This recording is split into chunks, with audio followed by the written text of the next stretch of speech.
Sebelum mulai videonya, silahkan klik subscribe dulu untuk mendukung channel saya lebih berkembang lagi dan biar lebih semangat lagi bikin videonya. Terima kasih.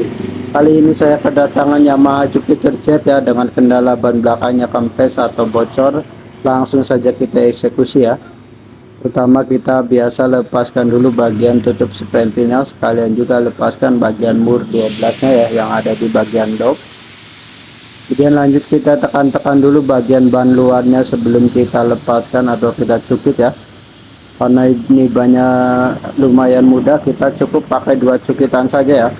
Cukitan pertama, kedua, dan ketiga itu cukup mudah, jadi seterusnya juga kita cukup pakai 1 cukitan. Lanjut kita cukit seterusnya ke seluruhan bagian ban luar ya. Kemudian kalau sudah terbuka keseluruhannya, kita lanjut tarik bagian ban dalam saja. Kemudian kita lanjut di proses pengecekan pada bagian ban dalam dengan menggunakan media air. Oke, saya siapkan dulu airnya. Kemudian saya nanti pompa dulu bagian ban dalamnya. Saya pasang dulu bagian spentilnya sebelum kita pompa ya. Nah, saya taruh bagian embernya ya, yang berisi air di bawah.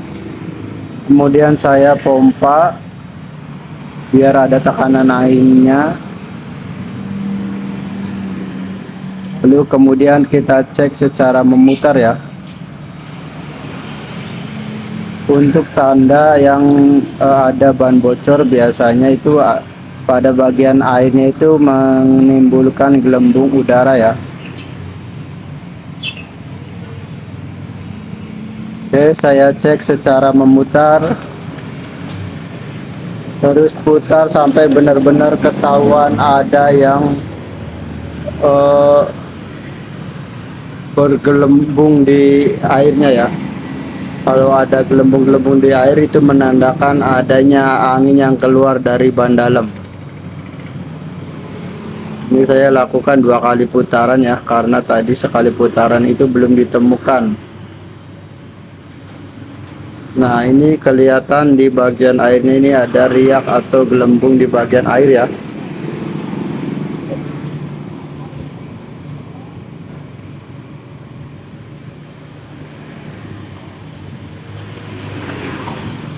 Nah, ini udah kelihatan ya bagian yang bocor.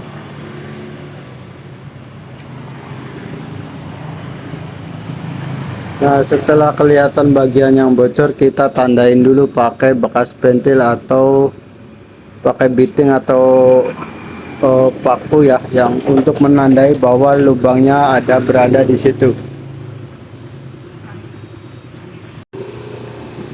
Oke, setelah kita tahu bagian yang tadi bocor, lanjut kita ke proses pembakaran atau pengepresan ya. Saya siapkan dulu bagian pembakarannya atau alat untuk mengepresnya.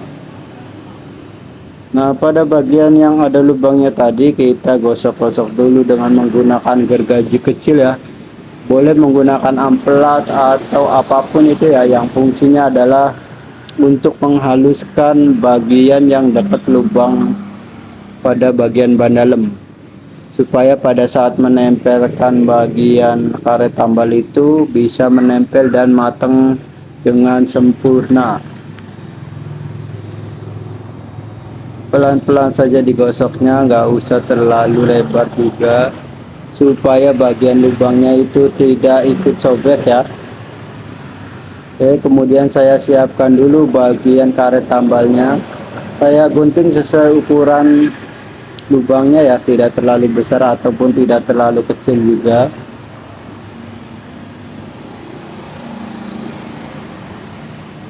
Oke, saya ini kupas dulu pada bagian perekatnya ya. Jadi ini perekatnya sudah bawaan dari sananya. Saya tidak memakai lem ataupun alat perekat lainnya lagi. Oke, setelah sudah ditempelkan dan siapkan kalengnya, bagian yang ada karet tambalnya itu menghadap ke bawah, kemudian bagian atasnya kita timpa atau kita tahan dengan menggunakan karet ya. Kemudian alat presnya kita putar dengan arah jarum jam. tekan sampai benar-benar kenceng, dan kemudian sisa bannya itu kita selapin atau kita tahan di bagian presan ya, supaya tidak ikut terbakar. Kemudian kita pasangkan dulu spiritusnya sesuai dengan takaran, lalu kita nyalakan dengan api dan kita tunggu sampai karet tambalnya matang dan apinya mati ya. Nanti proses pembakarannya saya skip karena sudah terlalu lama, jadi saya skip ke waktu pas apinya sudah padam ya. Setelah apinya padam, kita longgarkan dulu bagian alat flashnya, kemudian kita cek pada bagian kaleng atau karet tambalnya. Kalau sudah tidak lengket di kaleng, berarti tambalannya sudah matang dengan sempurna ya. Meskipun kita yakin tambalannya sudah matang, tetap kita harus cek ulang pada bagian yang tadi kita tambal. Caranya kita masukkan atau kita cek lagi di dalam air ya. Setelah banyak dipompa, kemudian kita cek ulang. Cukup untuk mengecek untuk bagian yang tadi kita tambal saja ya, tidak perlu memutar lagi.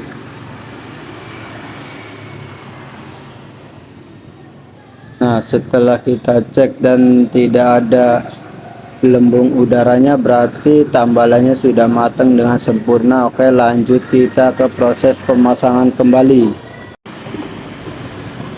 Oke, lanjut kita ke proses. Sebelum kita lanjut ke proses pemasangan, kita periksa dulu bagian dalam ban atau roda belakangnya ya, supaya kita tahu apakah di dalamnya tadi terdapat paku atau kawat ya, yang bisa menyebabkan banyak bocor lagi.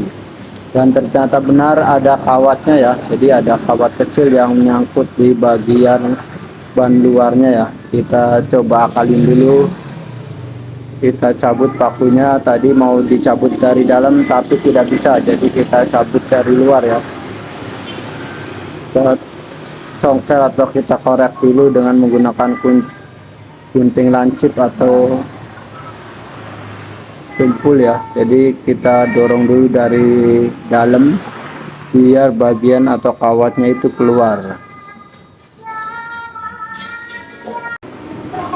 Kita usahakan sampai bagian kawatnya itu bisa tercabut ya, supaya tidak bikin ban dalamnya bocor lagi. Ini saya berusaha saya cabut, saya pakai. Nah, ini sudah tercabut ya, dan kita serahkan kepada pemilik motornya biar dia tahu yang menyebabkan ban dalamnya bocor itu ada kawatnya ya. Oke, lanjut kita periksa lagi secara memutar, secara merata. Dan kalau sudah aman, tidak ada kawatnya, lanjut kita ke proses pemasangan kembali bagian ban dalamnya. Baik, seperti biasa kita pasang dulu pada bagian doknya, kemudian kita kencangkan bagian doknya dengan menggunakan bur 12.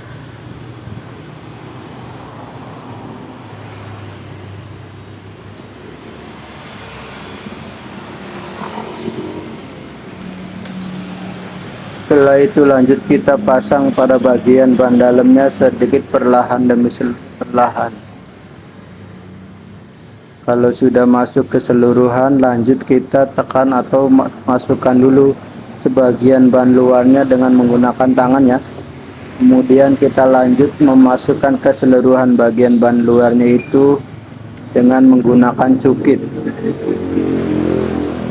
Tekniknya seperti biasa yang saya lakukan, 1 kali atau 2 kali cukitan, kemudian bagian atasnya saya tekan-tekan lagi.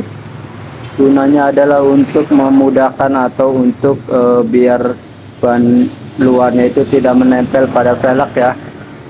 Oke, setelah ban luarnya masuk secara merata, lanjut kita ke proses pemasangan kembali ventil. Kemudian kita pompa lagi bagian ban belakangnya ya. Kita pompa lagi. Setelah kita pompa, prosesnya itu sudah selesai ya, berarti penambalannya itu sudah sempurna. Terima kasih yang sudah menyaksikan. Jangan lupa klik like dan subscribe-nya ya. Komen kalau ada pertanyaan. Terima kasih.